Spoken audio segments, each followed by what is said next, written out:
बिस्मिल्लाहिर्रहमानिर्रहीम। अस्सलाम वालेकुम नाज़रीन, मैं हूँ आपकी मेज़बान आलिया ख़ान और आप YouTube channel Alia Khan official देख रहे हैं। नाज़रीन, स्कूल और तालीमी इदारे एक ऐसा इदारा होते हैं जहाँ पर घर के बाद बच्चा सबसे ज़्यादा महफूज और तरबियत के लिए अहम समझा जाता है। तो उसके लिए जब बच्चे पैदा होते हैं और वालिदैन सबसे पहले जो स्कूलों का इंतखाब करते हैं, बड़ी सोच विचार के बाद सोच समझ के अपने बच्चों का दाखिला कराते हैं, तो उसमें मयार तालीम और माहौल बहुत अहम किरदार अदा करता है। तो स्कूलों का माहौल, स्कूलों की तालीम और स्कूलों में बेहतर आसाइशें मुहैया करने के लिए गवर्नमेंट अपना किरदार तो अदा करती है और उसमें फिर मुतहर्रिक जो है ना असातिज़ा, मुतहर्रिक प्रिंसिपल का किरदार भी बहुत अहमियत का हामिल होता है। इसी हवाले से आज मैं मौजूद हूँ सेंट्रल मॉडल स्कूल रेटिगन में और मेरे साथ मौजूद हैं सैयद अब्दुल वाहिद साहब। किसी तारुफ़ के मुताज नहीं हैं और इनकी जो मैं कह लूँ कि एक्टिविटी और काम से लगन और अपने काम के साथ जो इनका पैशन है वो एक इतना अहम है। और इनकी जो मैं देखती हूँ बहुत ज़्यादा सोशल मीडिया पे भी एक्टिव हैं, स्कूल में रोज़ कुछ ना कुछ करवा रहे होते हैं। तो उस चीज़ को देखते हुए मैं रह नहीं सकी हूँ और मैं आज आई हूँ इनसे इंटरव्यू करने के लिए। और मैं जानना चाहती हूँ कि अब्दुल वाहिद साहब जो हैं, इन्होंने कब सेंट्रल मॉडल स्कूल में जो है इक़्तिदार संभाला और जब ये आए तो उस वक़्त इसकी क्या हालत थी और अभी ये क्या क्या तालीमी इक़दामात करवा रहे हैं यहाँ पर, और बाकी इनसे इन्हीं के बारे में बात करते हैं। जी अस्सलाम वालेकुम सर। जी वालेकुम सलाम व रहमतुल्लाहि व बरकात। सर बहुत शुक्रिया आपके टाइम का। और जिस तरह से मैंने अभी अपने तारुफ़ में भी बताया कि आप माशाल्लाह से ये आपका पैशन है कि आप स्कूल में दिन रात कोशां रहते हैं किसी ना किसी काम के लिए, और ये आपकी काम के साथ एक लॉयल्टी है कि आज आप छुट्टी वाले दिन भी यहाँ पे मौजूद हैं। और वरना स्कूल में इतना पुरसुकून माहौल मिलता नहीं है। आज छुट्टी थी तो हमने सोचा थोड़ा सा धूप का भी मज़ा लिया जाए और थोड़ा सा हम बाहर बैठ के सर का इंटरव्यू भी कर लेते हैं। तो सर आपका एक दफ़ा फिर बहुत शुक्रिया। थोड़ा सा सर हमारे देखने वालों को बताइएगा कि आप अपना कैरियर आपने कहाँ से आगाज़ किया, तालीमी पस मंज़र बताइएगा और फिर ग्रेजुअली आप सेंट्रल मॉडल स्कूल में कब आए। जी बिस्मिल्लाहिर्रहमानिर्रहीम। पहले तो आपका बहुत शुक्रिया कि आप इस दस्तगाह में तशरीफ़ लेके आई जी। और दूसरा ये कि मैं अल्हम्दुलिल्लाह मेरा जो मादे इल्मी है वो government central model school Lower Mall है और वहीं पे मैंने तालीम हासिल की और उस वक़्त के बेहतरीन जो असातिज़ा कराम थे उनसे मैंने तालीम हासिल की। और यकीन कीजिएगा कि जो उनका एक तरीका तदरीस होता था, उनको देख के मैं इतना मुतासिर हुआ करता था कि उनके एक एक लफ्ज़ को मैं गिना करता था। और मेरा ख़्याल है कि लेक्चर के दौरान मैं कोई किताब कम पढ़ता था, उनके लेक्चर के दौरान ही वो चीज़ों को मैं सीख जाता था अल्हम्दुलिल्लाह। और मेरी उस वक़्त ही जब मैं 9th-10th में वहाँ पे था तो बिलखसूस चौधरी बशीर साहब थे, मेरे ख़ुद वालिद मोहतरम मौलाना अब्दुल अहद साहब थे, अज़ीम साहब अल्लाह उन्हें मज़ीद हयाती ज़िंदगी अता फ़रमाए। तो आज तक वो मेरी इस्लाह करते हैं। कभी मैं कोई इसी तरह कोई अखबार में कोई ख़बर आती है या फिर कोई टीवी में इंटरव्यू चलता है, गाहे बगाहे उनकी इस्लाही वही चीज़ें जो होती हैं वो मेरे लिए क्या नाम है मुझे खुशी होती है कि वो वैसे ही मुझे ट्रीट कर रहे हैं जैसे उनका अभी भी ये स्टूडेंट है। तो उन्हें देख के, उनका तरीक़ाकार देख के मैंने ये तहैया किया कि जी मैं महकमा एजुकेशन में आऊँगा। फिर उसके बाद मैंने PTC किया, इसी तरह मैंने EST elementary school teacher training की, फिर ATTC Arabic teacher training course किया, B.Ed किया। इसी तरह पंजाब यूनिवर्सिटी से फिर अल्लामा इकबाल यूनिवर्सिटी से M.Ed वगैरह किया।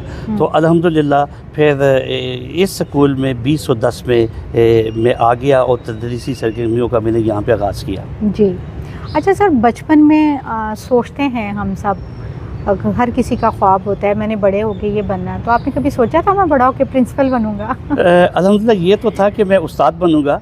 तो अक्सर मेरे वालिद मोहतरम जो सेंट्रल मॉडल लोअर माल में उस्ताद थे मौलाना अब्दुल अहद साहब, तो वो अक्सर कहते थे कि मैं बेटा प्रिंसिपल भी बनेगा। हाँ। तो मैं समझता था यार ये बहुत बड़े बड़े लोग हैं, मैं तो कभी ये मेरे गुमान में नहीं आता था।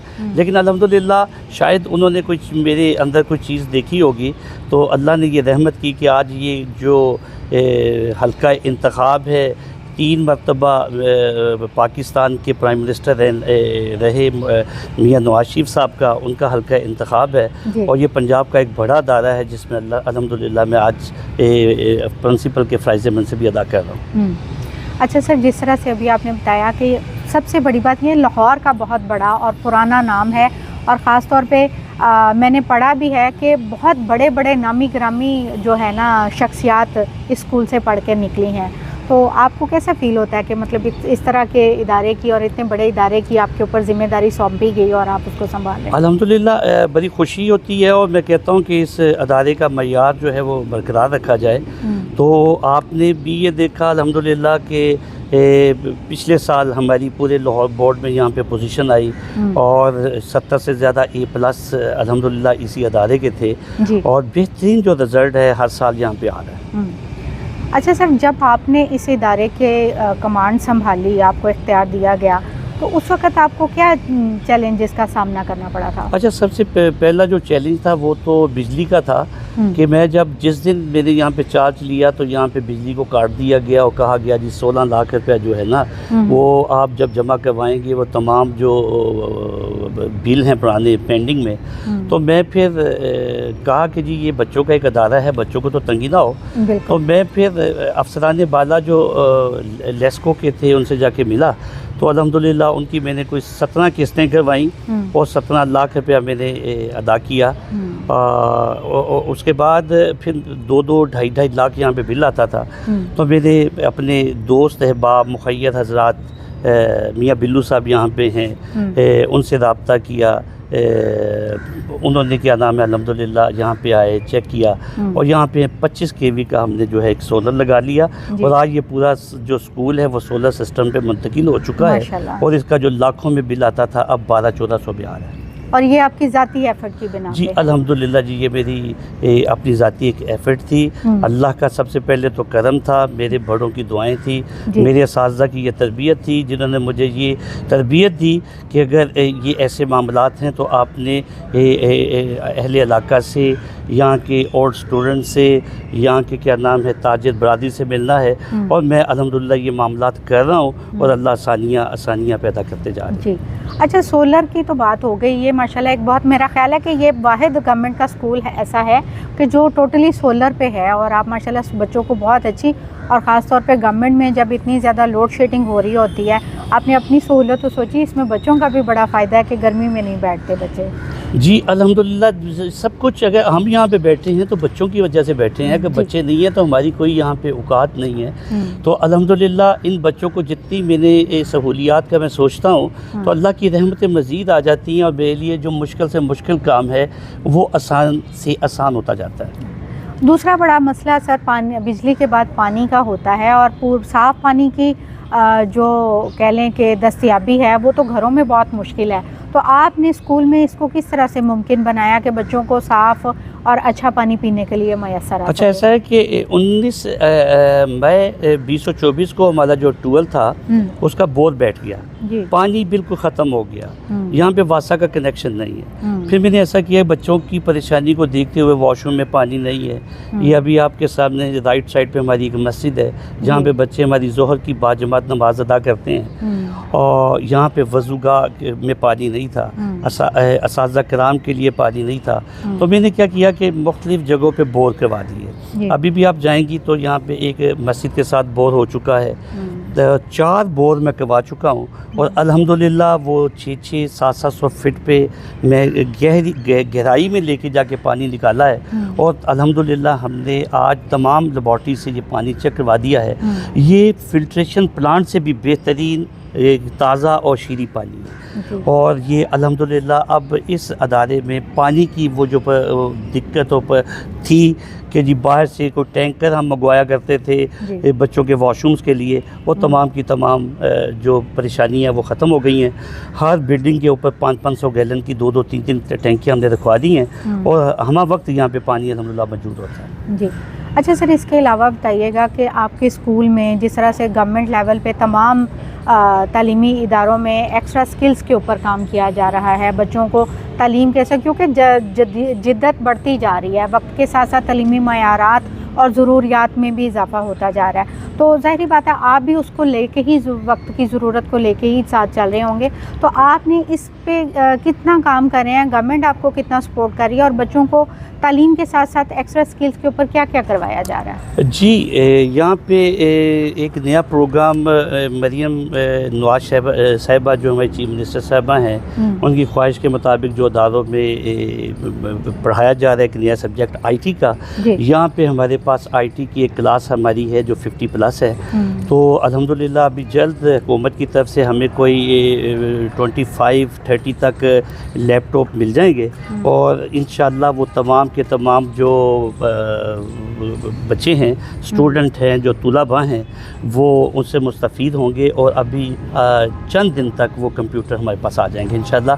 तो बेहतरीन तरीके के साथ हम वो क्लास को आगे लेके चल रहे हैं और इंशाअल्लाह आने वाले वक्त में यही बच्चे आईटी के माहिर होंगे। जी, अच्छा सर, इसके अलावा बताइएगा कि मेन सब्जेक्ट्स जो हैं, पहले तो ये आर्ट्स और साइंस ही समझा जाता था, तो अभी आपके स्कूल में जो है साइंस और आर्ट्स के अलावा और कौन कौन से सब्जेक्ट पढ़ाए जा रहे हैं और गवर्नमेंट आपको कितना फैसिलिटेट कर रही है इस हवाले से? जी अल्हम्दुलिल्लाह हमारे पास आर्ट्स की क्लास है और कुछ बच्चे ऐसे हैं, हम देखते हैं कि ये कौन सा सब्जेक्ट पढ़ के आगे मुस्तकबिल में फ़ायदा इनको वो सब्जेक्ट दे सकता है। तो यहाँ पे फिशरीज़ का सब्जेक्ट पढ़ाया जा रहा है, मुर्गबानी का सब्जेक्ट यहाँ पे पढ़ाया जा रहा है और आईटी टेक का एक सब्जेक्ट है वो पढ़ाया जा रहा है। आर्ट एंड मॉडल ड्राइंग का यहाँ पे एक सब्जेक्ट है, वो स्किल बच्चों को सिखाई जा रही है। तो अल्हम्दुलिल्लाह जो बच्चे के बयार के मुताबिक होता है, बोर्ड के मुताबिक हम वो जो सब्जेक्ट वहाँ पे इजाज़त दी हुई है वो हम यहाँ पे बच्चों को करवाते हैं। ठीक है। अच्छा सर, देखने में आता है कि स्कूलों में, गवर्नमेंट स्कूलों में चूँकि स्ट्रेंथ बहुत ज़्यादा होती है, एक क्लास में बच्चा बहुत ज़्यादा होता है, तो उस लिहाज से टीचर्स की कमी देखने में आती है। कहा भी यही जाता है कि गवर्नमेंट स्कूलों का मयार इसी वजह से कम है कि वहाँ पे स्टूडेंट्स के मुताबिक टीचर्स बहुत कम होते हैं। तो क्या आपके स्कूल में कोई इस तरह का मामला है? जी अल्हम्दुलिल्लाह कोई टीचर तो कुछ हमारे कम है, तो वो महकमा इंशाअल्लाह STI की भर्ती कर रहे हैं। उम्मीद है कि चंद दिनों तक हमारे अदारा हाजा के अंदर STI टीचर्स आ जाएंगे। तो बाकी अल्हम्दुलिल्लाह ये चीज़ नहीं कि यहाँ का वो मयार तलीम अच्छा नहीं होता। आज अल्हम्दुलिल्लाह अगर बोर्ड में बच्चे की 2nd-3rd पोजीशन आ रही है तो वो ये मुँह बोलता एक सबूत है कि यहाँ जो सरकारी टीचर्स हैं वो मेहनत करते हैं। और ये मैं कहता हूँ कि प्राइवेट अदारों में तो 20-25 बच्चों की क्लास होती है, हमारे पास 120 की क्लास है, 90 की 95 की क्लास है और आफरीन है इन टीचर्स पे जो उन बच्चों को लेके चलते हैं और बेहतरीन रिज़ल्ट दे रहे हैं। अच्छा सर, अभी दाखिले हो रहे हैं तो आपकी अभी कितनी स्ट्रेंथ है, कितने दाखिले आपने कर लिए हैं और अभी कितने हो रहे हैं? जी हमारे पास इस वक्त 1687 कुल तादाद है हमारी 6ठी से 10th तक। तो अल्हम्दुलिल्लाह अब हुकूमत के कहने के मुताबिक कि जी आपने किसी भी बच्चे को दाखिले से नहीं रोकना, तो लिहाजा हम जब कोई नया बच्चा आ जाता है उसके लिए एक अलग क्लास का बंदोबस्त करते हैं ताकि वो दूसरी जो क्लास हमारी कंटिन्यू है उसमें बैठ के वो बोझ महसूस ना करे। तो अल्हम्दुलिल्लाह जब स्कूल आजकल भी हम कह रहे हैं कि अब आप मंडे को बच्चे लेके आएँ, तो काफ़ी ज़्यादा बच्चे आ रहे हैं हमारे पास। तो रोज़ाना कोई 8-10 बच्चे हम दाखिल कर रहे हैं। सर, देखने में आया कि आप बच्चों की हौसला अफजाई के लिए बहुत ज़्यादा प्राइज़ डिस्ट्रीब्यूशंस का भी इनेकाद करते हैं, हालांकि वो तो एग्ज़ाम्स के बाद होती हैं, तो आप इस तरह से क्यों करते हैं? अच्छा, वो ऐसा है कि ये बच्चे की जब हौसला अफजाई होती है तो बच्चे के अंदर एक मुकाबले का रुझान पैदा होता है और बच्चा मज़ीद जो उसे देख के उसके जो दूसरे दोस्त होते हैं वो भी कहते हैं जी इस दफ़ा अगर इस बच्चे को इनाम मिला है तो कल मैंने करना है। तो लिहाजा ये जब से ये मैंने काम शुरू किया 2 सालों से, तो बच्चे ज़्यादा पढ़ाई के अंदर इंटरेस्ट लेना शुरू हो गए हैं और आगे निकलने की, एक दूसरे से आगे बढ़ने की कोशिश में लगे हुए हैं। अच्छा, मैंने सुना है कि आपके यहाँ पे हाफ़िज़ कुरान भी, आप उनकी भी तरबियत कर रहे हैं, हालांकि आपके यहाँ पे तो सब्जेक्ट नहीं है, तो वो किस तरह से आप करते हैं? जी अल्हम्दुलिल्लाह हम ऐसा है कि ये 2 साल से मैंने ये काम किया है कि हमने जो आर्ट्स के बच्चे हैं उनमें से जो वो बच्चे जो दीनी रुझान भी अल्हम्दुलिल्लाह सभी रखते हैं, लेकिन कुछ ऐसे होते हैं जो हाफ़िज़ कुरान बनना चाहते हैं, तो मैंने यहाँ पे एक साथ ही मदरसा है स्कूल के साथ ही, वहाँ पे मैंने एक रिक्वेस्ट की है। वो जो मुफ्ती हज़रात वहाँ पे हैं, कारी हज़रात हैं, उनके पास मैं ख़ुद भी जाता हूँ, वहाँ पे ख़ुद भी जाके थोड़ा सा टाइम देता हूँ। तो अल्हम्दुलिल्लाह ये लाहौर का पहला अदारा है कि जिन बच्चों का शौक़ है, शौक़ की वजह से बच्चे उठा के मदरसों में ले जाते हैं। मैंने उन्हें मना किया, जी आपका बच्चा ये वादा है कि मैं हिफ़्ज़ की क्लास भी शुरू करवाऊँगा, तो लिहाजा हर साल 2 सालों से हमारे 20 से 25 बच्चे हाफ़िज़ कुरान भी यहाँ से निकल रहे हैं इस अदारा से। जी अच्छा सर, मैट्रिक 9th और 10th के इम्तहानात बहुत बड़ा चैलेंज होते हैं, उसमें आप किस तरह से पेरेंट्स को और बच्चों को लेके चलते हैं? ज़ाहिर बात है आपने अपना एक स्टैंडर्ड मेंटेन किया है, आपने उसको भी बरकरार रखना है, तो आपके टीचर्स आपके साथ कितना कोऑपरेट करते हैं, आप एक्स्ट्रा क्लासेस कितनी लेते हैं और बच्चों को किस तरह से कितना टाइम दिया जाता है? जी अल्हम्दुलिल्लाह एक्स्ट्रा क्लासेस तो हम जो हमारे टॉप के जो बच्चे होते हैं ना, उन्हें हम एक साइड पे कर लेते हैं, तो जो हमारे बेहतरीन असातिज़ा किराम हैं फिर उनको थोड़ा सा गाइडलाइन देते हैं। तो सब बच्चों के साथ ऐसा होता है, लेकिन वो बच्चे जो पोजीशन होल्डर होते हैं उनके लिए खसूसी हमारी नशिस्त होती है, हम छुट्टी वाले दिन भी उनको बुलवा लेते हैं। जैसे हफ्ता जिस दिन हमारा ऑफ होता है हम उनको उस दिन भी बुलवा लेते हैं। कोई प्रैक्टिकल की कोई कमी है वो करवा देते हैं, कोई IT लैब में कोई जो प्रैक्टिकल की हम सहूलत उन्हें दे देते हैं। तो इस तरह अल्हम्दुलिल्लाह टीचर भी तावन करते हैं, बच्चों के वालिदैन भी करते हैं।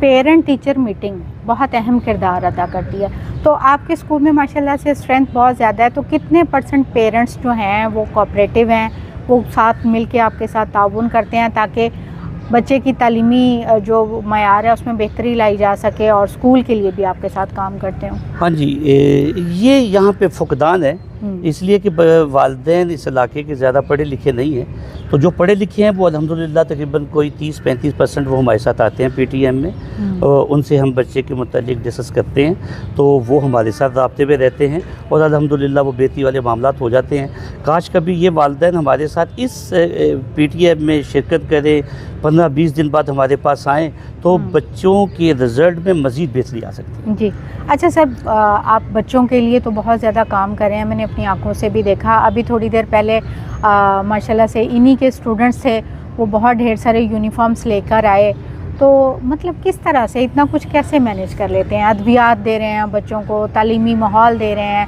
हर तरह की सहूलतें दे रहे हैं, अब यहाँ तक कि जो बच्चे यूनिफॉर्म भी नहीं अफोर्ड कर सकते, बुक्स तो खैर मिलती ही हैं, यूनिफॉर्म भी नहीं अफोर्ड कर सकते, वो भी देते हैं, तो मतलब कैसे किया जाता है इसको? बस ये सच्ची बात है कि ये एक मुझे शौक़ है कि कोई गरीब बच्चा इस वजह से पढ़ाई से ना भागे कि मेरे पास यूनिफॉर्म नहीं है, मेरे पास किताबें नहीं हैं। अल्हम्दुलिल्लाह अगर बुक्स गवर्नमेंट के इस अदारे के अंदर अगर कोई कमी हो जाती है तो अदारा हमारी सपोर्ट करता है, वो हमें मज़ीद दे देता है। यूनिफॉर्म है, अगर कोई इसके अलावा कोई बच्चा ऐसा है कोई पढ़ना चाहता है तो हमने उनके लिए कोई पढ़ने का जो फ्री इंतज़ाम किया हुआ है अल्हम्दुलिल्लाह मुख्तलिफ अकेडमीज़ के अंदर, वो फ़ीस हम खुद कोई मैनेज कर लेते हैं, मुखय्यत हज़रात कर लेते हैं, ताकि जी ये जो बच्चा है इसका शौक़ पूरा हो जाए और इस गुर्बत की और मुफलिसी की वजह से ये तलीमी अखराजात जो पूरा नहीं कर सकता, ये क्या नाम है, ये सोसाइटी पूरा करे, हम करें, और अल्हम्दुलिल्लाह आज तक उसमें कामयाब हैं। और आज अभी 5-6 लाख रुपए का जो यूनिफॉर्म है जो हमने मुस्तहिक बच्चों को देना है, मेडिसिन 40-50 हज़ार रुपये की आपके सामने ही अभी अल्हम्दुलिल्लाह मेरे एक अज़ीज़ हैं उन्होंने बचा दी। सर आखिर पे आप हमारे देखने वालों को, बच्चे तो आपका प्रोग्राम देखें, पेरेंट्स को आप क्या पैगाम देना चाहिए? पेरेंट्स को मैं ये पैगाम दूंगा कि आप अपने बच्चों को रेगुलर भेजें, मुतलका इंचार्ज से अपना रब्ता रखें, मेरी ज़ात से रब्ता रखें, और इंशाअल्लाह ताला जब आपका रब्ता उस्ताद के साथ होगा, प्रिंसिपल साहब के साथ होगा, तो मैं आपसे ये वादा करता हूँ कि आपका जो बच्चा है वो कभी भी तदरीसी मैदान में नाकाम नहीं होगा। बहुत शुक्रिया आपका सर, आपने टाइम दिया मेरे देखने वालों को। जी नाज़रीन, आपने सैयद अब्दुल वाहिद साहब की बात सुनी। बात यहाँ पे बिल्कुल सच है कि ये तो अपने तौर पे हर मुमकिन कोशिश कर रहे हैं। अगर उसके बावजूद वालिदैन और बच्चे ताउन ना करें तो ये फिर हम सब की अपनी नाअहली है। और दूसरी बात यह है कि पहले कहीं कहा जाता था कि गवर्नमेंट स्कूल्स का माहौल अच्छा नहीं है, गवर्नमेंट स्कूल में उस तरह की सहूलियात नहीं है, गवर्नमेंट स्कूल में पढ़ने वाले बच्चे उस लेवल पे नहीं जाते।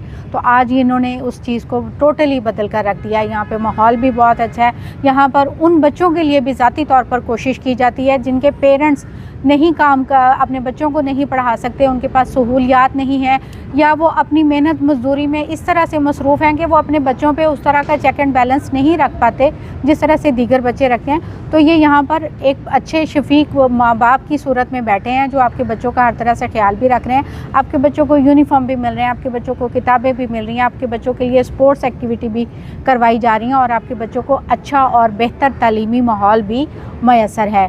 तो मैं समझती हूँ कि इस लिहाज से इन्होंने जो है पूरे लाहौर के स्कूलों में एक मिसाल कायम की है। अल्लाह पाक इनको मज़ीद इस काम में तरक्की दे, इस्तेकामत दे और ये स्कूल इसी तरह से तरक्की की परवाज़ चढ़ता जाए। तो इसके साथ ही अपनी मेज़बान आलिया ख़ान को इजाज़त दीजिए। अगर आपने मेरा channel Alia Khan official subscribe नहीं किया तो सब्सक्राइब कीजिएगा और मेरी वीडियो को आगे लाइक और शेयर ज़रूर कीजिएगा। इसके साथ ही इजाज़त दीजिए। अल्लाह हाफ़िज़।